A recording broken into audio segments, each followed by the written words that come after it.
दोस्तों नमस्कार। आज की इस वीडियो में हम बात करने वाले हैं रामचरितमानस को लेकर। रामायण को लेकर बहुत सारे मिथ हैं और आम लोग मानते हैं कि रामायण में जो चीज लिखी है वो वास्तव में सत्य है। और कुछ लोगों का कहना है कि भाई गीता वेद पुराण तो दूर की बात है, यदि हमने रामायण पढ़ ली तो उसी से मोक्ष हो जाएगा, यानी कल्याण संभव है।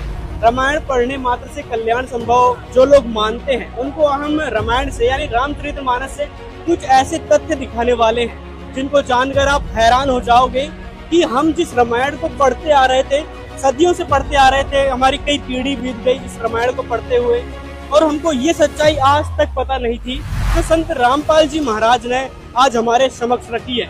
आइए हम आपको रामचरितमानस से कुछ ऐसे फैक्ट दिखाएंगे जिससे आपको खुद अंदाजा लग जाएगा कि भाई संत रामपाल जी महाराज किस लेवल के संत हैं और उनका ज्ञान किस लेवल का है। रामचरितमानस में भी ऐसे कई सारे प्रमाण मिले हैं जो हमको ये सिद्ध करते हैं कि संत रामपाल जी का ज्ञान पूर्ण रूप से प्रमाणित है। वेद से, गीता से, पुराणों से जो भी सदग्रंथ है संत रामपाल जी ने दिखाए हैं वो एक्यूरेट हैं, बिल्कुल सही है। तो आइए हम यहाँ पे एक भगत भाई है वो हमको दिखाएंगे रामचरितमानस। नमस्कार सर। सत साहिब जी। क्या नाम है जी और आप कहाँ से हैं? जी मेरा नाम सचिन दास है और मैं हरियाणा से ही रहने वाला हूँ। संत रामपाल जी महाराज जी का शिष्य हूँ। तो हम जानना चाहते हैं कुछ आप शॉर्ट में हमको प्रमाण सहित भी दिखा दें ताकि हमारे दर्शक ये भी समझ पाए कि आखिर उसमें लिखा क्या था। बिल्कुल, बुक हमारे पास अवेलेबल है, आपको हम दिखा देते हैं कुछ प्रमाण अभी।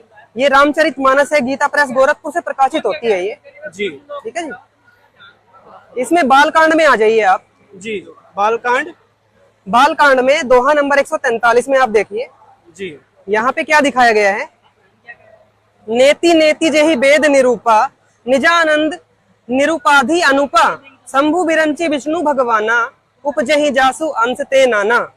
जिन्हें वेद नेति नेति यह भी नहीं कहकर निरूपण करते हैं, जो आनंद स्वरूप उपाधि रहित और अनुपम हैं, एवं जिनके अंश से अनेकों शिव ब्रह्मा और विष्णु भगवान प्रकट होते हैं।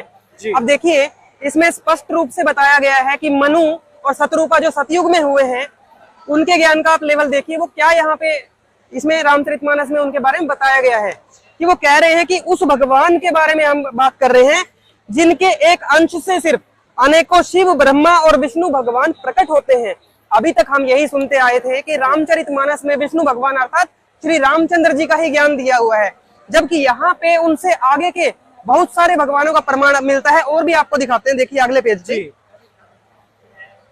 ये बालकांड का अगला पेज है। हाँ जी। सुनु सेवक सुरतरु सुरधेनु विधि हरिहर बंदित पद रेणु सेवत सुलभ सकल सुखदायक प्रंतपाल सचराचर नायक। हे प्रभु सुनिए, आप सेवकों के लिए कल्प वृक्ष और कामधेनु हैं। आपकी चरण रज की ब्रह्मा विष्णु और शिव भी वंदना करते हैं। देखिए जी, जहाँ विष्णु जी अर्थात श्री रामचंद्र जी को सभी पूर्ण परमात्मा मान के अभी तक चल रहे थे, रामचरितमानस में इसके विपरीत ज्ञान दिया हुआ है। उनसे ऊपर तो बहुत प्रभु बताए हैं। आप देखिए जी, आप सेवा करने में सुलभ हैं तथा सब सुखों के देने वाले हैं। आप शरणागत के रक्षक और जड़ चेतन के स्वामी हैं। तो श्री रामचंद्र जी तो यही कैंसिल हो गए कि वो जड़ चेतन के स्वामी नहीं है। आप देखिए कई लोग ये सोचते हैं कि रामचंद्र वो राम है जिन्होंने की सृष्टि बनाई है, पर यहाँ पे स्पष्ट रूप से ये चीज प्रतिपादित हो रही है कि रामचंद्र जी से ऊपर तो बहुत सारे प्रभु हैं। और देखिए उनकी माता और पिता के बारे में इसमें बताया गया है।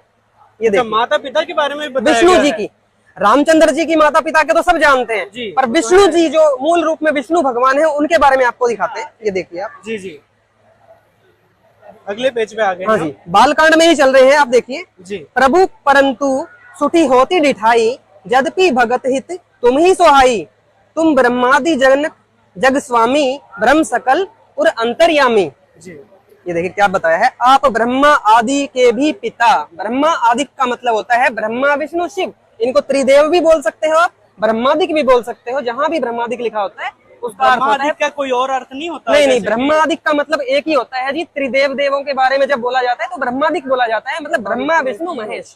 हाँ जी। तो यहाँ बताया गया ब्रह्मा आदि के भी पिता अर्थात उत्पन्न करने वाले, जगत के स्वामी और सबके हृदय के भीतर की जानने वाले ब्रह्म हैं। तो यहाँ पे स्पष्ट हो गया कि ब्रह्म वो प्रभु है जो ब्रह्मा विष्णु शिव का पिता है। अभी आपको गीता से भी आगे प्रमाणित करके दिखाएंगे यही ज्ञान क्योंकि गीता में भी प्रभु ने ये ज्ञान बताया था। ये ब्रह्म के बारे में गीता जी में भी है। बिल्कुल, गीता जी में भी दिखा है। तो कृष्ण जी ने दिया है, फिर आपको गीता जी में भी दिखाएंगे आगे। जी जी। एक और आपको चीज दिखाना चाहेंगे हम। जी जी। इनकी माता के बारे में भी बताया, वो दिखाएंगे एक बार आपको। अच्छा, माता जी के बारे में भी जिक्र है। तो चलिए हम माता जी के बारे में भी देखेंगे। यहाँ पे बताया जा रहा है कि माता जी के बारे में भी लिखा है कि राम भगवान यानी विष्णु जी की माता बालकांड के अंदर बारे में है।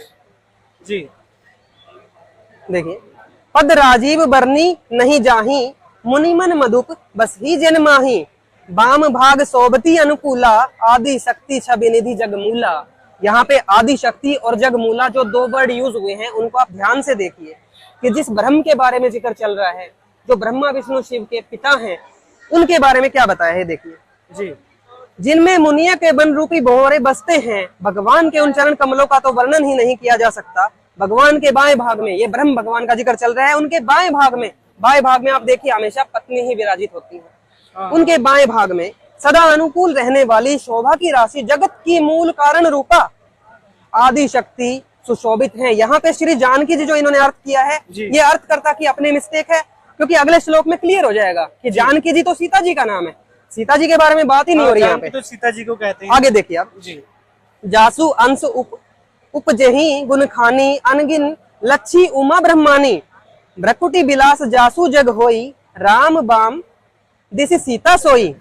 जिनके अंश से गुणों की खान अनगित लक्ष्मी, आप देखिए अगणित लक्ष्मी जिससे पैदा होती हैं। सीता जी तो पूरा जगत जानता है कि लक्ष्मी जी स्वयं ही आई थी, श्री रामचंद्र जी विष्णु आए थे और उनकी पत्नी लक्ष्मी जी भी सीता रूप धारण करके पृथ्वी पे आए थे।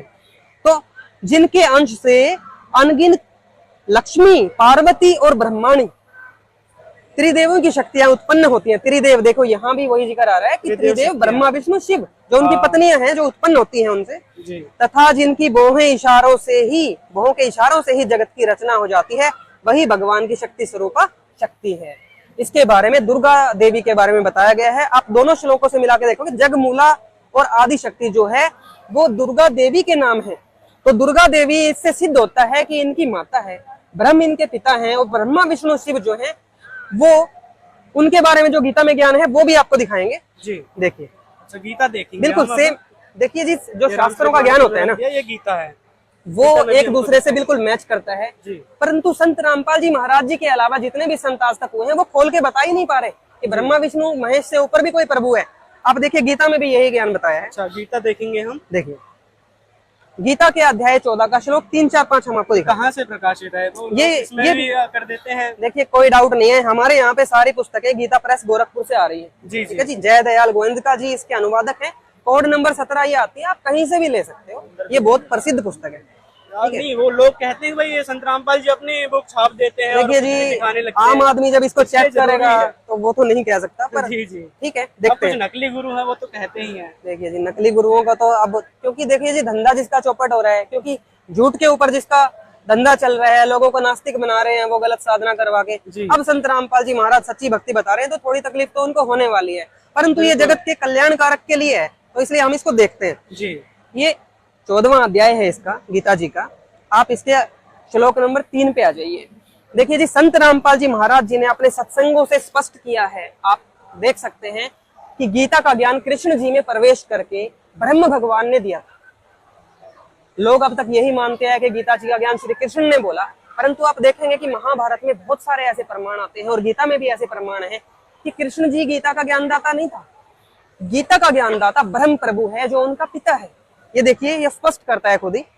ये देखिए, पहले तो आपको ब्रह्म का एक बार स्पष्ट कर देते हैं। का ही ज्ञानदाता बदल दिया, सभी लोग मानते हैं कृष्ण जी हैं। एक बार आपको गीता के ज्ञानदाता का ही बता देते हैं, वो अपने आप को ब्रह्म बताते हैं। अभी आपने श्री रामचरितमानस में देखा, ये ब्रह्म जो है वो दुर्गा का पति है और ब्रह्मा विष्णु शिव के पिताजी हैं। वहाँ पे लिखा गया है। ये देखिए, अब ये गीता ज्ञानदाता जो प्रभु है, अब एक बार आपको अध्याय 8 दिखाना जरूरी है इससे पहले जी, वरना लोग डाउट में आ जाएंगे कि भाई ये ब्रह्म कहाँ से लाते हैं गीता में। बिल्कुल, ये देखिए, ये तो लाएंगे, वो डाउट आएगा उनके मन में वैसे। ये देखिए अध्याय 8 और श्लोक नंबर 13 आपको हम अभी दिखाएंगे। अध्याय 8 श्लोक 13 हम देखने वाले हैं। ये देखिए, ओम इति एकाक्षरम ब्रह्म व्याहरन माम अनुसमरण यह पर्याति त्यजन देहम स याति परमाम गतिम। यहाँ पे प्रभु बता रहे हैं गीता ज्ञानदाता कि ओम इस एक अक्षर रूप ब्रह्म को उच्चारण करता हुआ और उसके अर्थ स्वरूप मुझ निर्गुण ब्रह्म का चिंतन करता हुआ शरीर को त्याग कर जाता है। अर्थात ओम जाप यहाँ पे ब्रह्म का बताया गया है और गीता ज्ञानदाता कह रहा है कि मेरा यह मुझ ब्रह्म का यह एक अक्षर का ओम मंत्र है। तो आप देखिए ओम मंत्र भी ब्रह्म का है और गीता ज्ञानदाता भी ब्रह्म सिद्ध हो गया। यहाँ पे कह रहे हैं ये मेरा मंत्र है, मैं ब्रह्म हूँ। यहाँ पे इन्होंने अपने आप को ब्रह्म कहा है। और देखिए अब आपको दिखाते हैं एक और प्रमाण कि ब्रह्म जो है उसको काल भी कहा गया है, क्योंकि वो काल बिल्कुल, क्योंकि उसको जीवों के आहार करने का, सूक्ष्म शरीर से गंध निकाल के खाने का जो उसको श्राप लगा है पूर्ण परमात्मा के द्वारा सतलोक में, उसके कारण उसको काल ब्रह्म कहा जाता है। वो भी आपको दिखा देते हैं, स्पष्ट कर देते हैं। ये देखिए, क्योंकि जब तक आप ये नहीं देखोगे तो आप उस प्रकरण को समझ ही नहीं पाओगे जहां पे वो ब्रह्मा विष्णु शिव और दुर्गा देवी को अपनी पत्नी और पुत्रों के रूप में जो प्रतिपादित कर रहे हैं गीता जी के अंदर, वो आप तभी समझ पाओगे जब आप ब्रह्म को समझ जाओगे और काल को समझ जाओगे। ये देखिए जी, गीता अध्याय 11 श्लोक 31 पहले देखिए।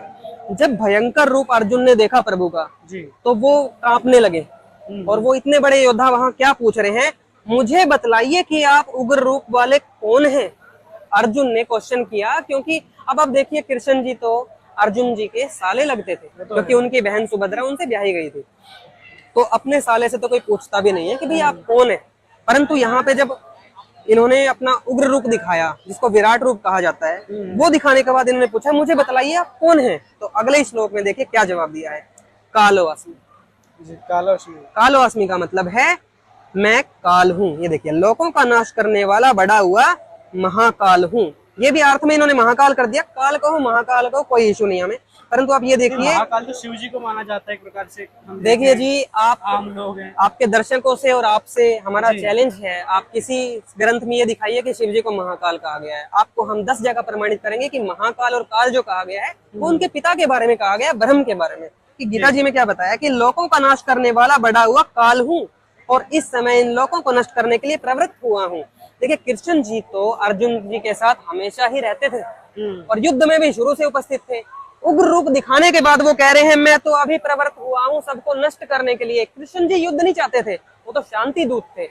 जब युद्ध ना होता देखकर अर्जुन को भी युद्ध से हटता देखकर काल ने देखा कि भाई अब मैं कैसे मार के खाऊंगा जीवों को, तब उसने कृष्ण जी के अंदर प्रवेश करके गीता का ज्ञान देना पड़ा अर्जुन को युद्ध के लिए मनाने के लिए। अब देखिए, इन लोगों को नष्ट करने के लिए प्रवृत्त हुआ हूँ, इसलिए जो प्रतिपक्षियों की सेना में स्थित योद्धा लोग हैं वे सब तेरे बिना भी नहीं रहेंगे, अर्थात तेरे युद्ध न करने से भी इन सब का नाश हो जाएगा।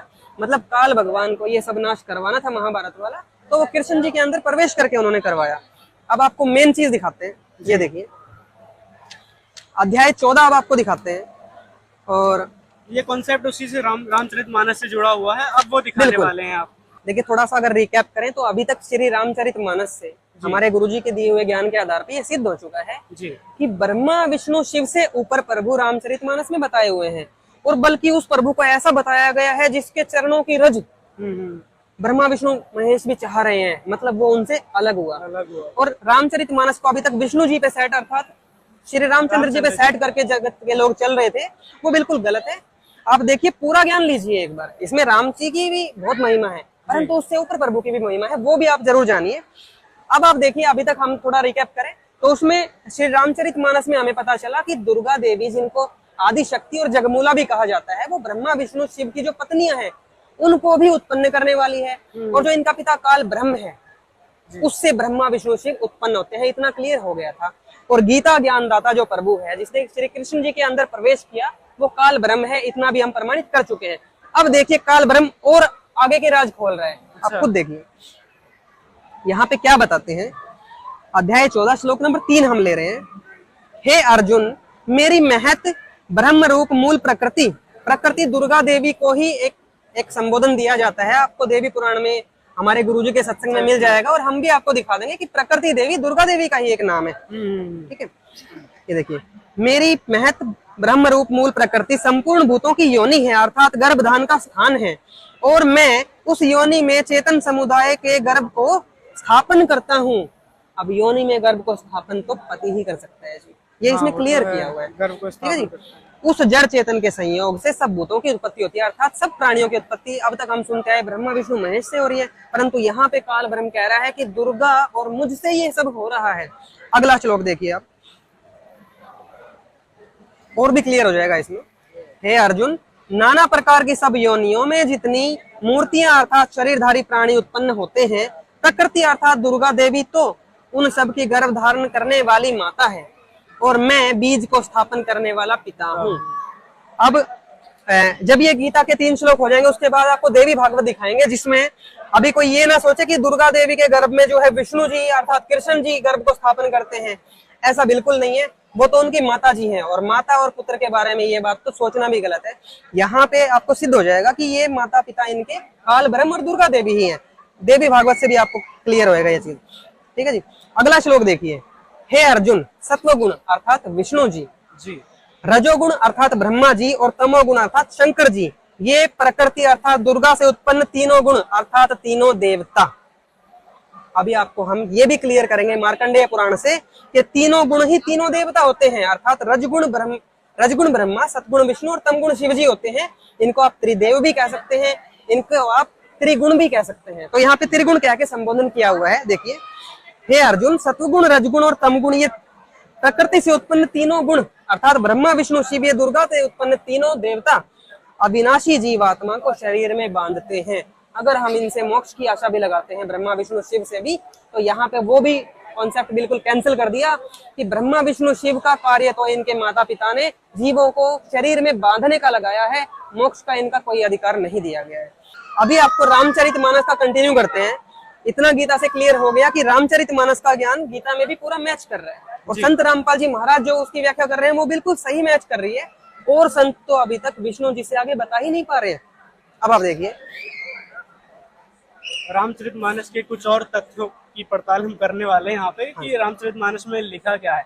ये देखिए हमको तीनों गुण अर्थात अभी आपको जैसे क्लियर हो गया कि तीनों गुण तीनों देवों को ही कहते हैं, ब्रह्मा विष्णु शिव कहो या 3 गुण कहो, एक ही बात है। अब आप आइए रामचरितमानस के, ये देखिए रामचरितमानस में अरण्य कांड के अंदर हम पढ़ रहे हैं। ये देखिए पेज नंबर भी आप नोट कर सकते हैं जी, ठीक है, 624 पेज नंबर चल रहा है। अरण्य कांड। ज्ञान मान जह एक नाही, देख ब्रह्म समान सब माही, कहिए तात सो परम विरागी, तरन सम सिद्धि 3 गुण त्यागी। ज्ञान वह है जहां मान आदि एक भी दोष नहीं है और जो सब में समान रूप से ब्रह्म को देखता है। ये ब्रह्म की महिमा चल रही है, आप देखना। हे तात, उसी को परम वैराग्यवान कहना चाहिए जो सारी सिद्धियों को और तीनों गुणों को तिनके के समान त्याग चुका है।